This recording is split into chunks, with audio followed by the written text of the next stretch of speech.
She thought the end had come. Tears still fresh on her cheeks, Clara stood in her grandmother's old attic, the air thick with dust and memories. Her hands were shaking as she opened the last box, a wooden chest with faded flowers painted. On top, it smelled like time, like stories waiting to breathe again. Inside, letters. Dozens of them. Tied with a red ribbon that had lost its color but not its meaning, each envelope said the same thing. To my darling, always. But the name on the bottom, it wasn't her grandfather's. Clara froze. Her breath caught in her throat. Who was E.M.? And why had her grandmother kept this secret for a lifetime? One letter slipped from her fingers and landed open. I never stopped loving you, even when the world told me to forget. She felt a chill rush down her spine. This wasn't just romance. This was a love that had been hidden, maybe even forbidden. In that moment, Clara knew one thing for sure. This wasn't the end of her grandmother's story. It was the beginning of a story that would change her own. Clara wasn't the kind of girl who believed in fate. She believed in lists, in logic, in planning the week down to the minute. Love? That was something people messed up. Something her parents did, then undid. She had no time for it, not in her world of schedules, deadlines, and safe decisions. She lived alone, in a small apartment that smelled like books and black coffee. Every Sunday, she called her grandmother, the only person who ever made her feel seen. Now the silence on Sunday was loud, too loud, and so she came back to the old house, hoping to pack boxes and feel useful, not expecting to feel lost. What haunted her most wasn't just the grief, it was the question that wouldn't go away. Who had her grandmother really been? The strong, sweet woman who baked cookies and gave warm hugs? Or someone else entirely? Someone with a secret heart? Clara found herself staring at the letters late at night, like they might whisper answers if she waited long enough. And maybe, just maybe, she wasn't only searching for her grandmother's truth. Maybe she was searching for her own. She had always told herself love wasn't for her. But deep inside, there was a quiet voice, a hope she never admitted. Maybe some kinds of love were worth breaking the rules for.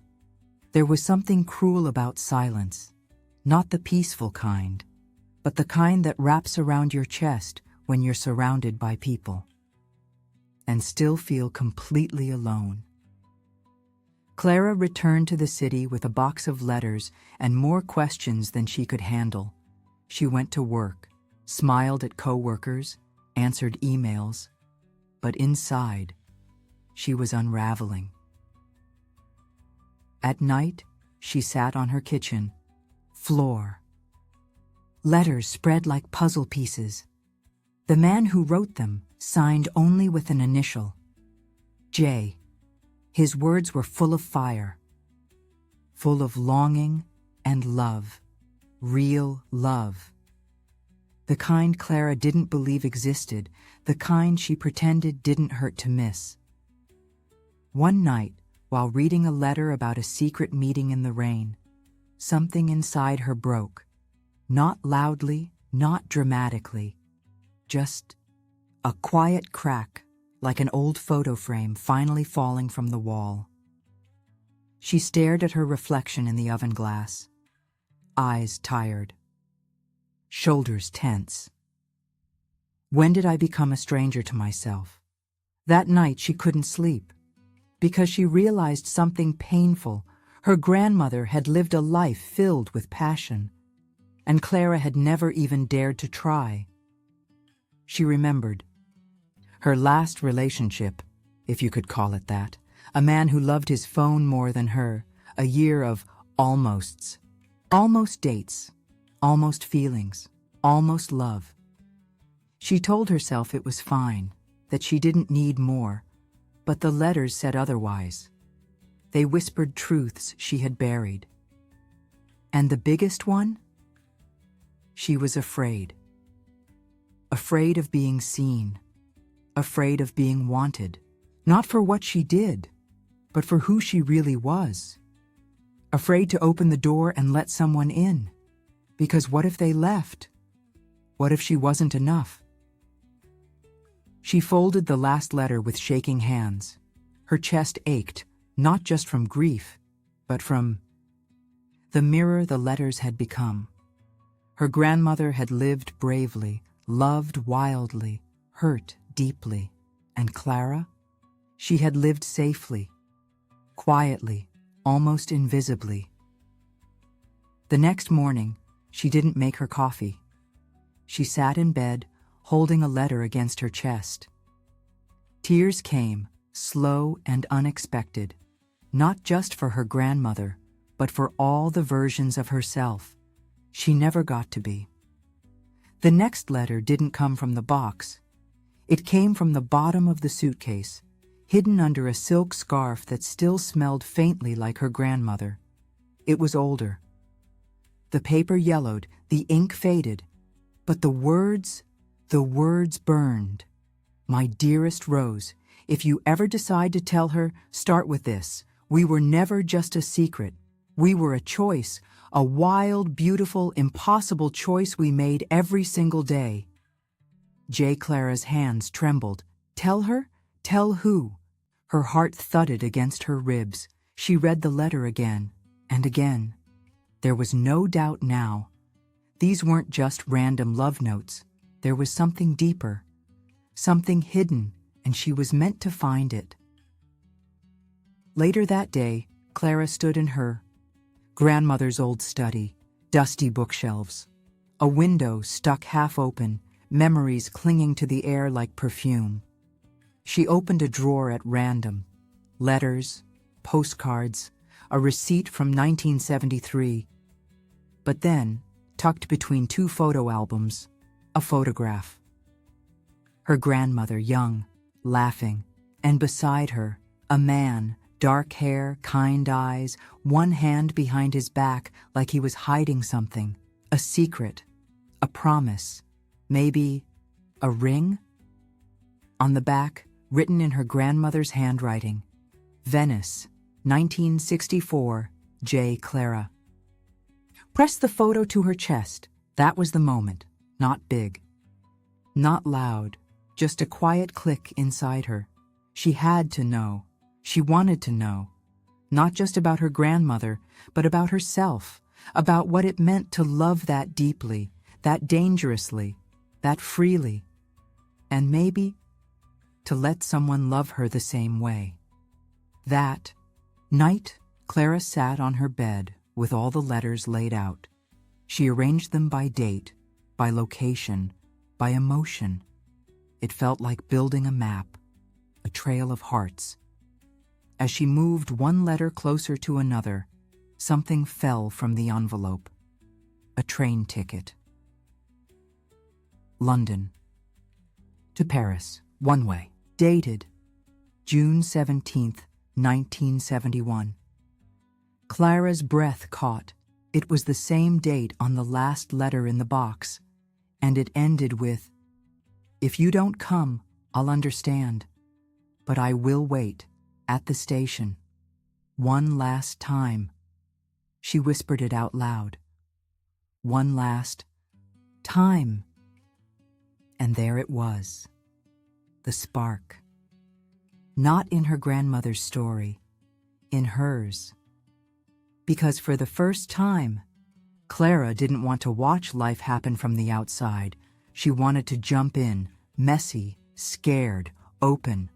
The next morning, she made a decision. She called in sick, packed a small bag, and booked a ticket to Paris. Not because she expected answers there, but because somewhere between the ink and the silence, her grandmother had left her more than memories. She had left her permission to live. Paris didn't feel like magic. Not at first. It felt like cold wind on her face as she stepped off the train. It felt like unfamiliar streets, people rushing by, and the hum of a city that didn't care who she was. Clara dragged her small suitcase down Rue de Vaugirard, heart pounding, GPS failing. She didn't have a plan, only an address. Scribbled in the corner of a letter. He stayed at a small inn near Luxembourg Gardens, the one with red shutters and the blue chairs outside. That was all she had. She walked for almost an hour, feet aching, anxiety building. At one point, she sat on a bench and almost gave up. "What am I doing here?" she asked it out loud. Not to anyone, just to the sky. But then, a woman passed by on a bicycle. In her basket, a bouquet of white tulips, the same flowers from the first letter. You always said tulips reminded you of hope. Jay, it was nothing, but it was enough. She stood up again and kept walking. The inn was still there, old, quiet. The shutters faded now, but the blue chairs were exactly as described. Clara sat at one and ordered tea, her hands shaking. She didn't know what she expected. An old man waiting with answers? A key under the mat? A diary? What she got was silence. She stayed in the city for 3 days. Every day she visited the inn, talked to the owner, a kind older woman named Lucy. Lucy remembered Rose. She came here every spring, alone. Sat at that table, she said, pointing. Always writing, always smiling at nothing.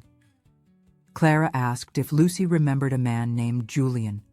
Lucy hesitated, then nodded slowly. Yes. He came only once, waited for hours.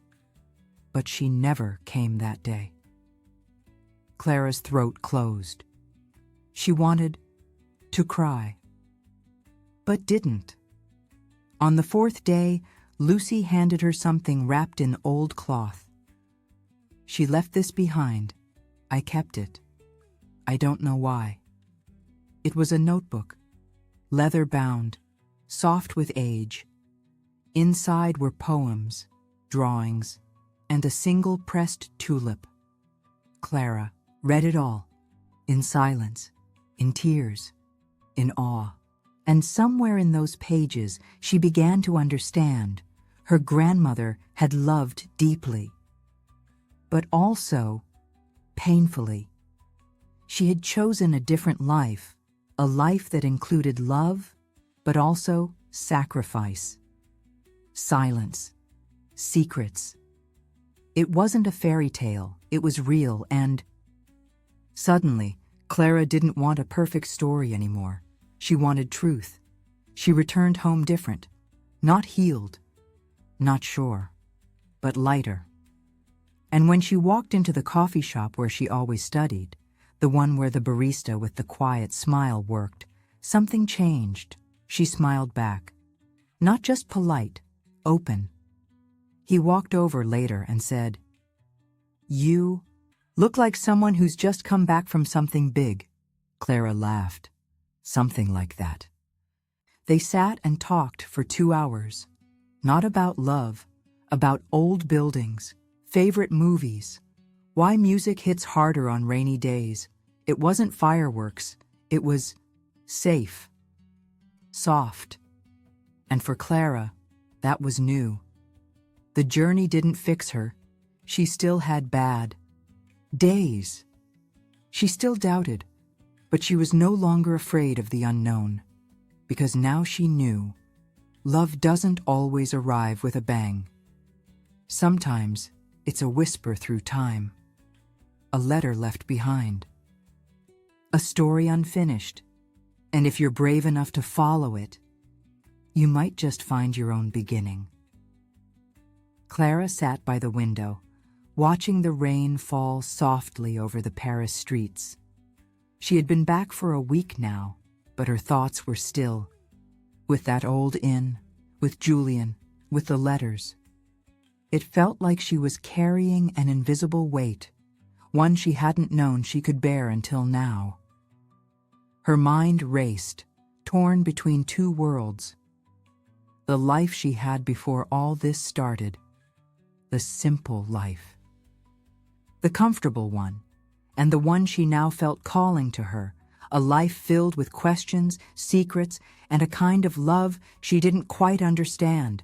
She had the notebook, the poems, the drawings, but she also had the answers Lucy had given her, the truth. Julian had left. But Rose, her grandmother, had chosen to stay, chosen to leave a life of passion for one that, from the outside, seemed quiet and ordinary.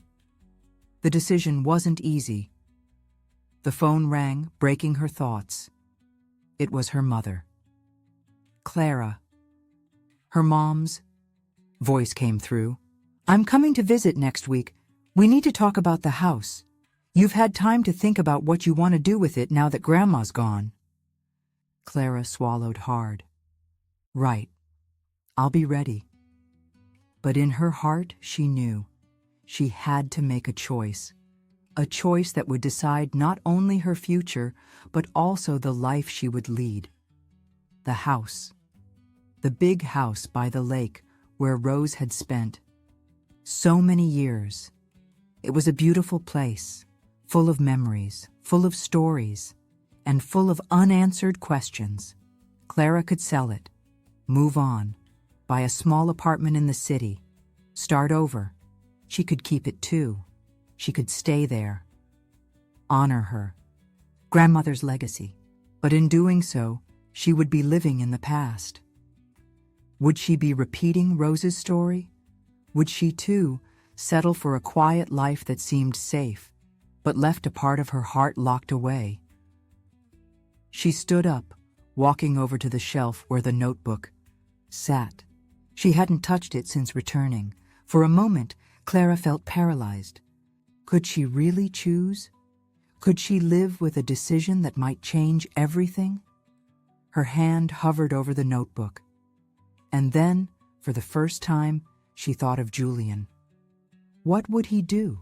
What would he have told her if he were here right now?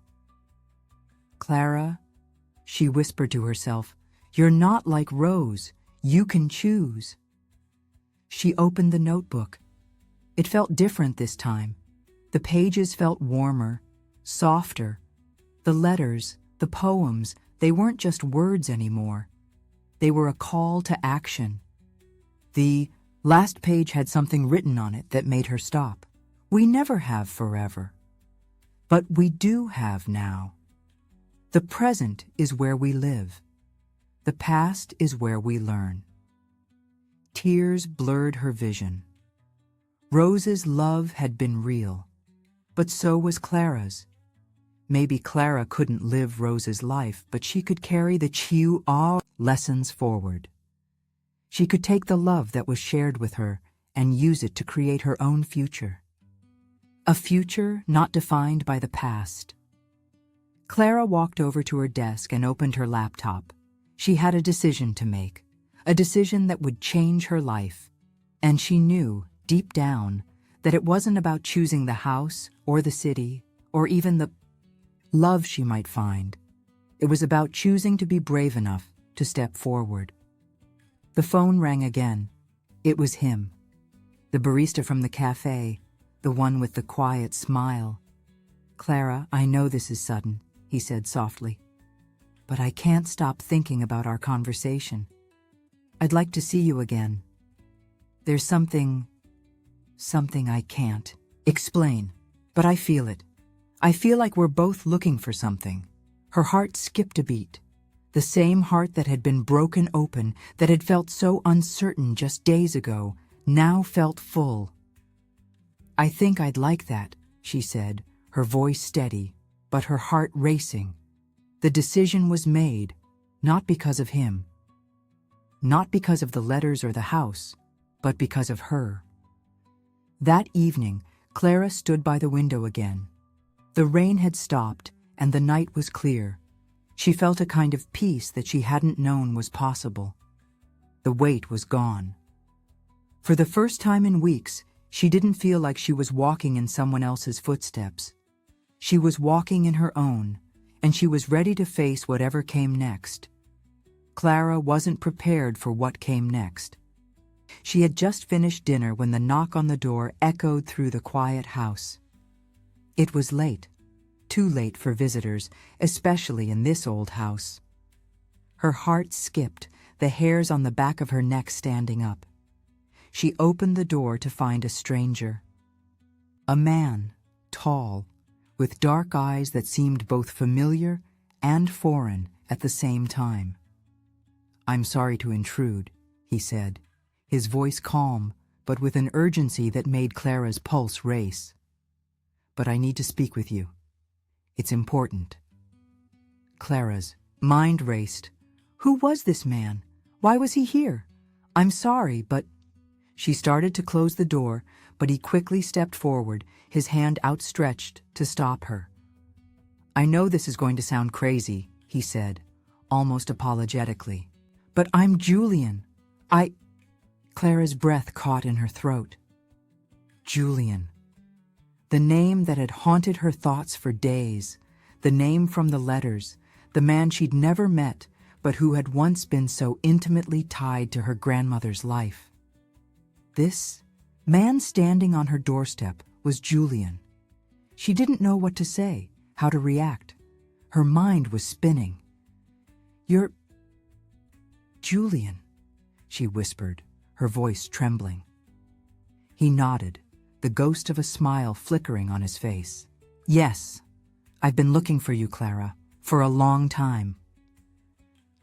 The world around Clara seemed to blur as she stepped back, allowing him to enter. The questions piled up in her mind, one after another. Why was he here? How did he know she was the one to find those letters? What did he want from her? But before she could speak, Julian took a deep breath. "I'm the man your grandmother loved, the one who wrote those letters." Clara froze. Her body went cold, and her heart began to race. She had always imagined the mystery of those letters, wondering about the man who wrote them. But to hear the words come from him, to hear him speak so calmly about their love, it was like the room was spinning around her. "You loved her?" Clara's voice cracked. "Yes," he said, his gaze softening. "I loved her more than anything. But life has a way of pulling us apart. I had to leave, and she stayed. I never wanted to hurt her. But she made a choice, and so did I." Clara felt the weight of his words settle on her chest. She had been so certain about her grandmother's choices, so sure that Rose had chosen to live a quiet life, to sacrifice something she could never understand. But now, standing in front of her, Julian was changing everything.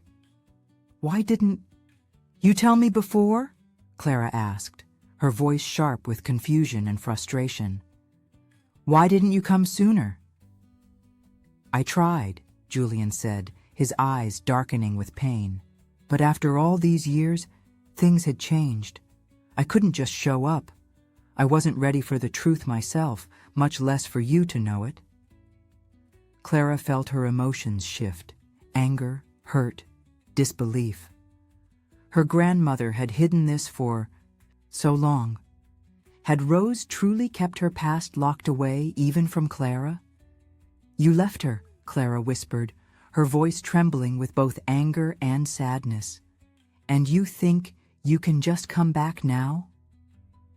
Julian looked down, his face contorting with regret. "I didn't leave her because I didn't love her. I left because I was afraid of what our love would mean. I thought I was protecting her, but I wasn't. I was just running." Clara took a step back, trying to process everything. This wasn't how she imagined the truth would unfold. It felt like she had stepped into the middle of a story that wasn't hers, a story that belonged to her grandmother and Julian. But now, she couldn't help but wonder. Could it be her story too? "Why are you here now?" Clara asked, her voice hoarse. "After all this time, why come now?" Julian's eyes softened.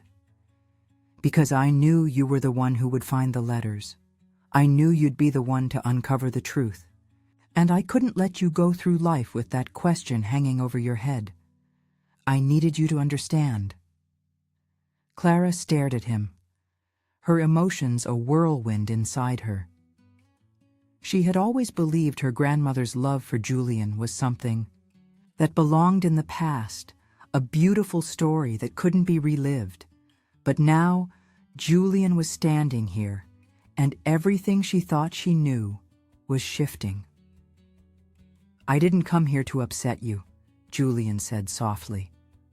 "I came because I need to know if there's a chance for us, if there's a chance for us to finally get it right."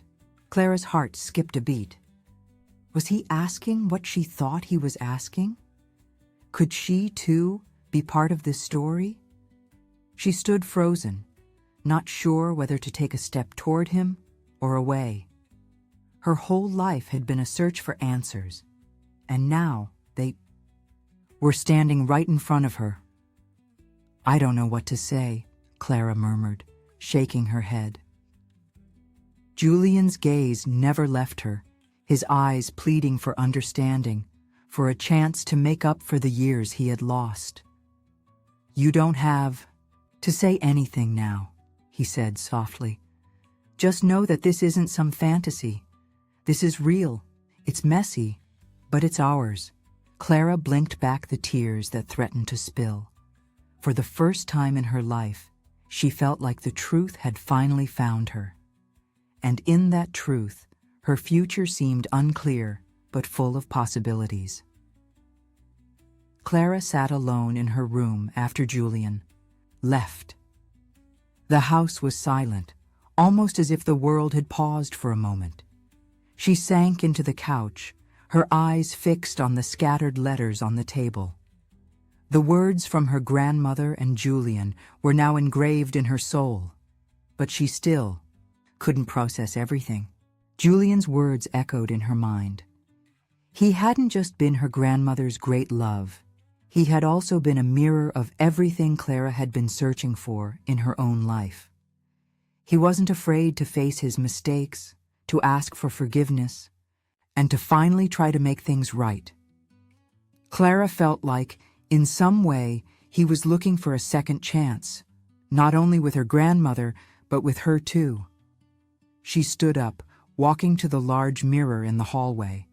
She looked at herself, trying to find answers in the reflection that now seemed almost foreign. "Am I capable of giving love a second chance?" she asked herself softly. She had never imagined she would understand so much about her grandmother. The woman who always seemed so strong, so determined, was also filled with doubts and difficult choices. The decision to keep Julian's secret for so long had been a burden, but also a lesson that Clara couldn't ignore. Her grandmother's story now felt like a mirror of her own life, reflecting her own insecurities, her fears of taking risks, and of giving herself fully to love. Clara closed her eyes for a moment, and, as she did, she felt a sense of connection to the past, like maybe what her grandmother wanted most was the chance to rewrite her own story. And perhaps Clara was at a point in her life where she could rewrite hers too. The question hanging in her mind was, how could she look to the future without letting the mistakes of the past paralyze her? She turned back to the mirror, feeling the cool night breeze coming through the open window. Her reflection stared back at her. For the first time, she didn't just see the granddaughter of Rose or the young lost woman. She saw a strong woman, someone who was capable of facing her own ghosts, someone who could give herself another chance, just as Julian had. The answers to her questions weren't in the letters or Julian's words. They were within her. She Knew now that the past couldn't be erased, but it could be understood. And most importantly, it could be used as a foundation for a better future. I don't need to understand everything right now, Clara thought. But I can start. I can try. She smiled faintly at the reflection in the mirror, not an expression of pure happiness, but one of acceptance. Her journey was just beginning, and maybe the true key to love wasn't found in old letters or a man from the past, but in herself. With that thought, Clara took the first step toward writing her own story, a story of courage, forgiveness, and a second chance at love. The next morning, Clara woke up early. It was one of those mornings where the sunlight seemed to touch everything just a little bit more gently, like it was trying to tell her something. Her mind was still swirling with thoughts of Julian, her grandmother, and the letters she had found hidden in the past. But today, something felt different. Today, she was ready for the next step. She grabbed her phone from the nightstand, unlocking it without really thinking. There, in her messages, was a text from Julian. It simply said, "I'll be at the cafe, same time as always. I'll be waiting, Clara." Her heart skipped a beat. The words felt heavier now. Was she ready to meet him again? Was she ready to face the possibility of everything changing in the blink of an eye? Clara took a deep breath. She could feel the weight of the decision, the gravity of what she was about to do. It wasn't just about meeting Julian anymore. It was about stepping into her own future. It was about the courage to confront the past and embrace whatever came next. She knew what she had to do. As she walked through the door of the cafe, the familiar warmth of the place wrapped around her. Julian was already sitting by the window, a cup of coffee in front of him. His gaze was soft, yet filled with something Clara couldn't quite name. Maybe it was hope, or maybe it was a mixture of everything they had been through, everything that was still to come. He looked up and smiled. As she approached, his eyes still holding the same tenderness as when they first met. Clara's breath caught in her throat. She had been so focused on the mystery of the letters, the history of love between Julian and her grandmother, that she had forgotten the possibility of a love that could be hers too. "Clara," he said, his voice low and warm. "You came." "I came," she replied, her voice steady, "because I think it's time to let go of the past and start something new." She didn't know exactly what that something new would be. She didn't know if it would be love or if it would just be the beginning of something else. But right now, in this moment, she realized it didn't matter. What mattered was the courage to face what was uncertain. To step into the unknown with a heart that had been healed by the past and with a future that was still unwritten. As they sat together, sipping coffee and sharing stories, Clara felt something she hadn't felt in a long time. Peace. It was as if, for the first time, she was truly letting go. Not of the memories, not of the people she had lost, but of the fear that had kept her from moving forward. "Thank you," Clara said quietly, looking at Julian with a softness in her eyes. "For everything, for showing me that love isn't just about holding on, it's also about letting go." Julian smiled, and in that moment, Clara realized that this was the beginning of something. Not a perfect ending, but a new chapter in a story that was still being written. And for the first time in a long while, Clara felt like she was ready for whatever came next.